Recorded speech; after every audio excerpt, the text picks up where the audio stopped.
Welcome.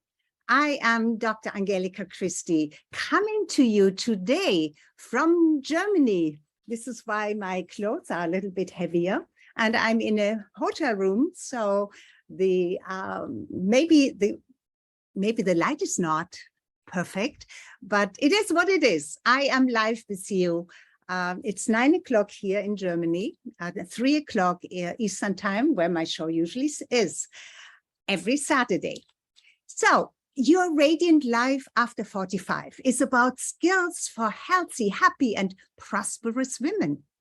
I believe in a world where women are cherished and thrive because the world needs your light. I help you discover and live your unique gift according to your specialty, to what makes you uniquely you, and give you the confidence and the pride.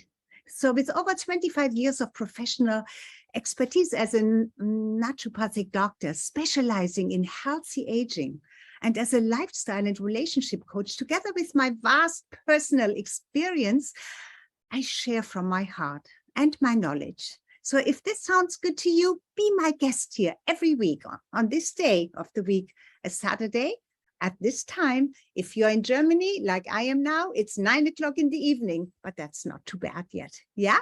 So let's begin. Today, the theme of the title of my presentation is The Unrealized Path to Happiness. Here is what we all know. The desire for happiness is what almost every human being is after, right? But what is happiness? When you ask different people, you get different answers to what happiness means to them. For example, a poor person may just want to have a roof over her head and enough food for herself and her children, if she has babies. A young person's vision of happiness may be her first car, or the promise of something that gives her independence and going to places where she experiences herself and has a lot of fun. That may be happiness for her. A middle-aged woman may want to see her children grow up well, be educated, and with social skills and good manners. She would be happy if she could feel that pride and that sureness about the well-being of her offspring. Yes? A man's happiness, on the other hand, is quite different. I would say almost simple. I would say a good career, a nice home, a good woman. Well, if she's pretty and sexy on top of that, that would be the icing on the cake for a man. And a man usually enjoys the company of his male friends for sports and short trips where they have common interests, like, and usually men bond when they have these common interests, like fishing or golfing or any of these things, or any other men's sport. On the other hand, a woman's happiness seems a bit more involved. I don't want to say more complicated, but maybe it is. And I believe it's more specific because, let me just have a look here. Am I still connected, or this looks as if I'm off? I hope not. I hope not. I just go on this presentation, even though something shut down. I hope it's not the live stream. So I believe that the reason that women have specific dreams is there is a greater imagination in women. Women have an amazing capacity to dream up any situation in detail. Well, most are unaware that they have this ability and therefore do not take advantage of it. I mean, that in our time of rush and busyness, in our time to dream, almost seems like something that we don't have time for, and it often takes a backseat.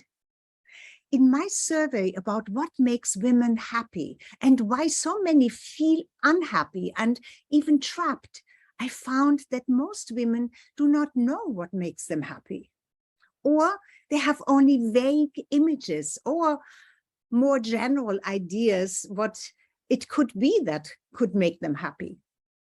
What I'm talking about here is that rather than going within and discovering her unique desires and wants, she just repeats what the outside world has kind of conditioned her to believe that would bring her happiness. Like she thinks she would be happy if she found her soulmate. Yet she doesn't even know exactly what a soulmate is. A soulmate is not a bliss bunny. And so many women believe that once they find their soulmate, happiness will be everlasting. Many women look at movies or romantic books and writings for an example of what she desires in a man. This means that the stirred up emotions by a love story in a book or on the silver screen, the idea of the man or partner that would bring her excitement, romance, and therefore happiness, well, you know how that usually works out, right? Yes? Not so well. 99% of the time, I would say, it is very different from what she may imagine if she looks at things out of the movies and the romance books. And her longing stays unfulfilled. Or the experience that brought her only heartaches, then those experiences leave her unhappy, sometimes desperate, or really disillusioned. Her problem is that she does what she believes she should or must do. But where does this belief even come from? I believe it comes from decades of subconscious programming. And programming starts really at the very beginning of our lives. Yes? Do you agree? When you and I were babies, what did we do to get love? Or at least attention. What did we do? We cried. Yes, we cried and cried some more until we got what we wanted. Of course, this is a natural surviving instinct that actually is still very much alive within us. Some men say that we women cry easily. And some women use this ability as a tool to get what they want. But does it bring them happiness? Does it bring you happiness when you cry for what you want? I doubt it. It's more like a thrill maybe when it works out. Yet it does not bring true happiness. So what does? You may have been attracted to the title of my talk today, right? Which is The Unrealized Path to Happiness. So let me get a little bit into that, what I mean by this. Let me start by saying that self-doubt is cumulative. Little doubts stack up and your life then goes nowhere. Do you agree with that? Because when that happens, you constantly feel stuck.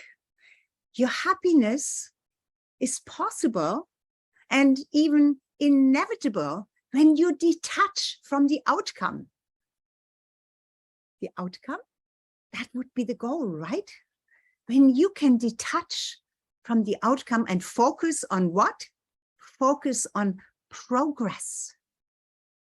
Living, I mean, feeling alive when you realize that you have made progress.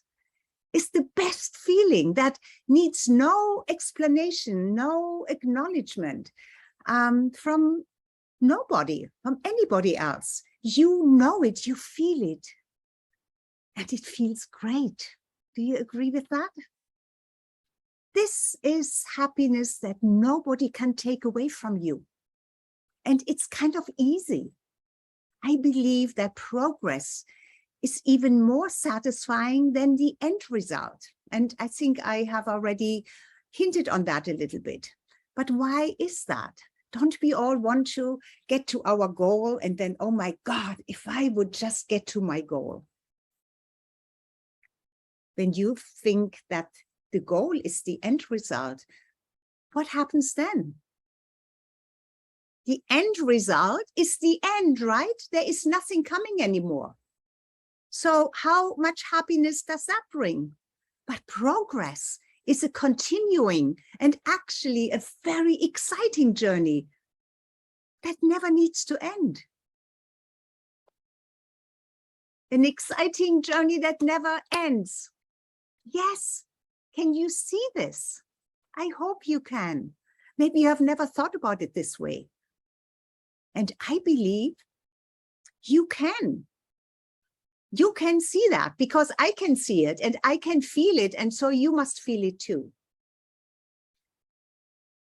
Yes, and I do understand that once you get it, that doesn't mean it's always there.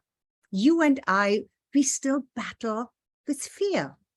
Fear that we are not, for example, not good enough. Fear that we will not reach our goal, that we will be disappointed, or that we will be judged, and on and on and on. So let me give you another idea here. Why not become professional in how we handle fear? Yes, professional. An amateur believes that she must overcome her fear to be happy. A professional knows that there is no such thing as a fearless warrior. Oh my goodness, do you get that? An amateur believes that she must overcome her fear to be happy. A professional knows that there is no such thing as a fearless warrior. Therefore, she is still terrified and yet able to take action. Because once you get into action, your fear recedes and you are okay. How cool is that? A professional knows that when she allows fear to reign, what happens? Inaction results. She becomes paralyzed, she freezes. And if she caves into fear today, it will be twice as hard to take inspired action tomorrow. You know that too, right? So you know what to do when fear shows up. Yes? Try it out. You progress on your path to happiness when you take action despite of fear. That win, when you take inspired action, actually almost wipes out fear. The triumphant feeling of having overcome and won over fear produces a genuine feeling of success. You smile, you get excited, and happiness is there. Yes, of course, it doesn't last forever. You have to repeat this and become aware again because fear will always be there. So when I say that the unrealized path to happiness is progress, I'm also speaking about the progress of becoming yourself fully, or becoming fully yourself. I'm not sure which way it is. You know, I'm German, so sometimes grammar could be a little tricky. I'm pretty good at it, but not perfect. So it is a progress of discovery and daring to be different. That's the path to becoming fully you. You are different from everybody else on this planet Earth. Why are you so afraid to show up as yourself? Why are we so afraid to show up as ourselves? And this is a constant progress as well, to work on this, to become more and more fearless. I believe it is because we want to belong so desperately. I also believe that this was a survival instinct from hundreds and thousands, maybe even millions of years ago, when tribal protection was so essential and individuality was not a goal at all. Didn't even exist. Oh, it would have been a dangerous extravagance that could endanger the tribe as a whole. Just imagine you had, individual desires and individualism all the way back then, where survival was number one. But today, it's not just about survival anymore. We have evolved into our awareness of our individuality and autonomy as a unique human being. It is an exciting path. And of course, it is more complex. All of a sudden, happiness does not just mean being a member of a tribe and just having food and shelter anymore. But today, already for thousands and thousands of years, but even more and more as we evolve more into our own individualities, it is about the fulfillment of our individual dreams, our desires. So with this individualism comes the fear of being seen and judged, which brings with it, you are seeking approval and you're seeking the acceptance of others, which keeps you in fear of being yourself, or it hinders you from being yourself. Instead, you conform you conform about everybody else's desires for you, and you stay unhappy and confused while being attached to a third-party validation. This is still so prevalent today. How different this is from the vision of you, the true vision of you, the unique, unapologetic, magnificent woman that you are, who stands out as the fearless woman that you are. Fear is still there. When I say fearless, it doesn't mean you don't have fear anymore, but fear does not hold you back anymore. You handle it professionally. Yes, you take inspired action. Because when you are entirely yourself, you are still terrified at times. I am, everybody is. Fear is still there because it will never go away. But when you are actually conscious of yourself, you know that. And then you act differently in the face of fear. And it gives you a whole different experience. What is that experience like? For example, you will have compassion with yourself and do what must be done in the present moment, because your heart always knows what needs to be done, what must be done. You do not spend time and energy in the past, which triggers fear, or spend time in the future with some hopes, but you banish both sides and live fully in the present moment with your conscious choices. You are aware of distractions, of course, and banish those as well, while working on yourself and enjoying your life's journey on your unique path towards your goal, or goals, however many you have, but without being obsessed with it. So in other words, you enjoy every step on the journey, which is really the progress you have, while you have compassion with yourself. Even when you stumble and fall, you pick yourself up, you dust off your knees, and you enjoy the next step, which is progress.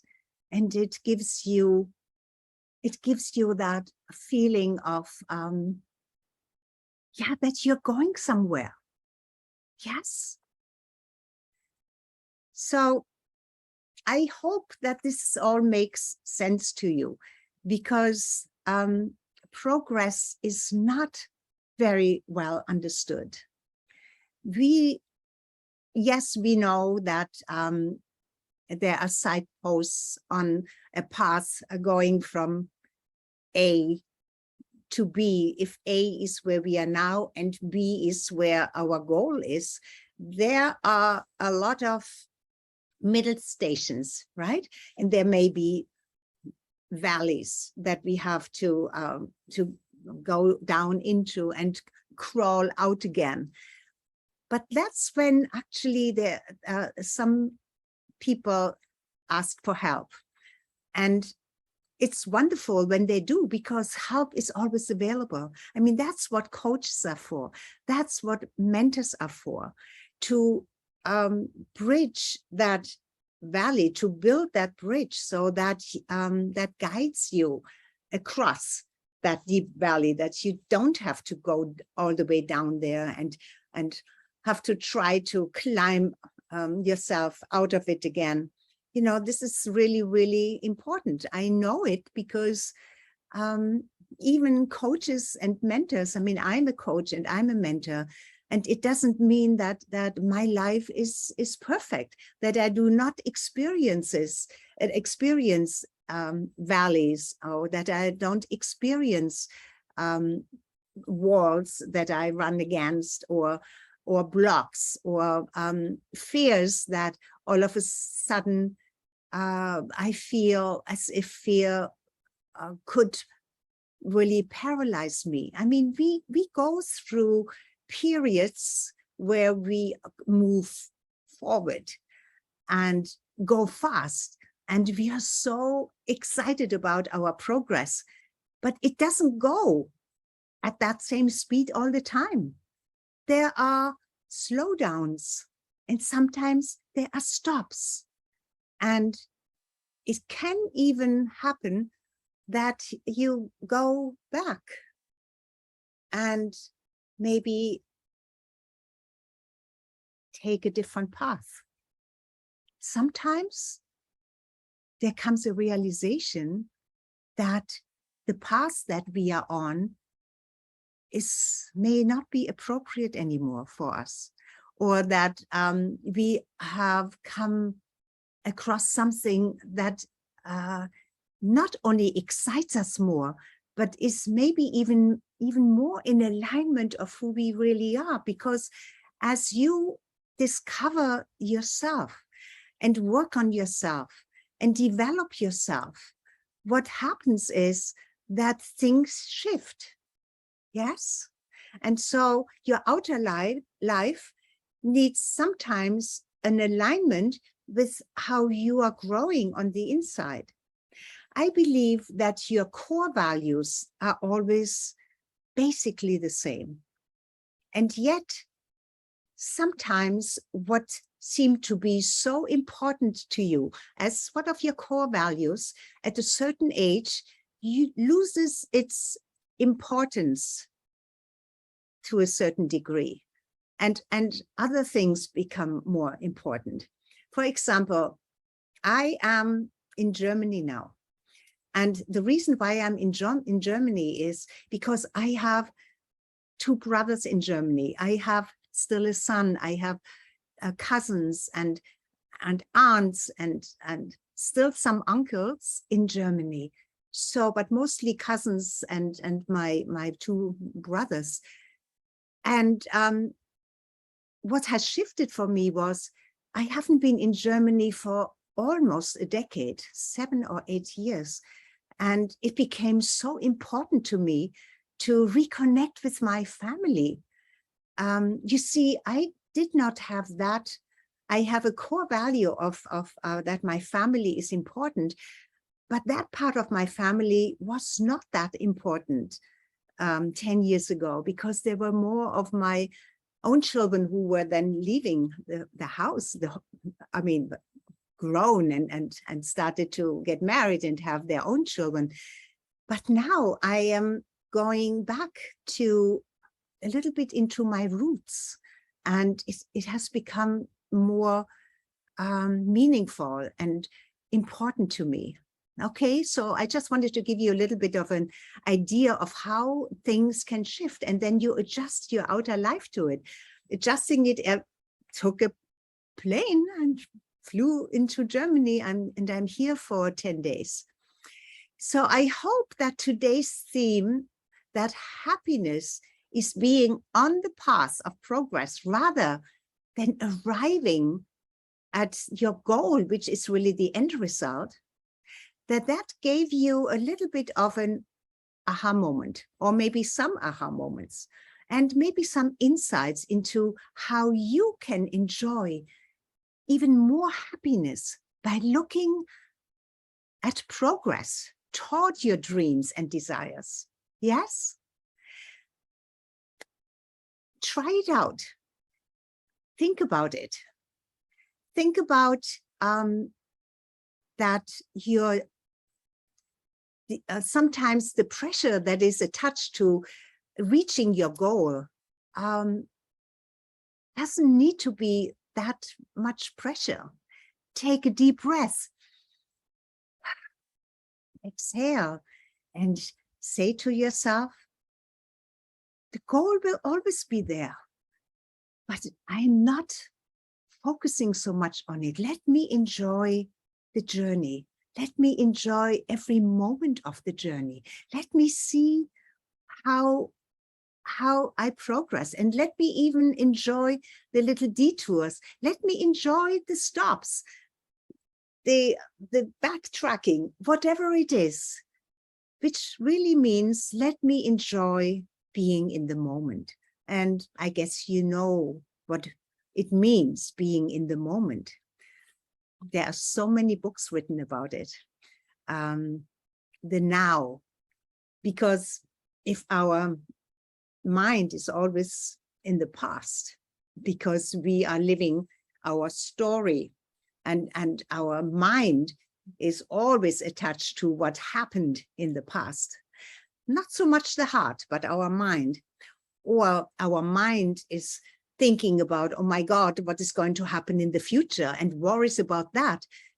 We are so torn between those two things, and they take a lot of energy out of you and a lot of unhappiness, because worry comes with it, anxiety may come with it, doubt may come with it, fears, all of that. Okay, so don't do it. Live in the now, in the progress, enjoy the progress. So until next time, all of my love to you. And if you liked what you got from me today, please leave a comment. Let me know how you feel about this, and then maybe come back for more every Saturday on my channel on Win-Win Women at Your Radiant Life After 45, or watch the replays on my show platform that are in the archives, or on my YouTube channel with the same name. All right then, bye-bye for now. Thank you so much for being here. I know your time is precious, and I enjoyed having you here. Thank you so much.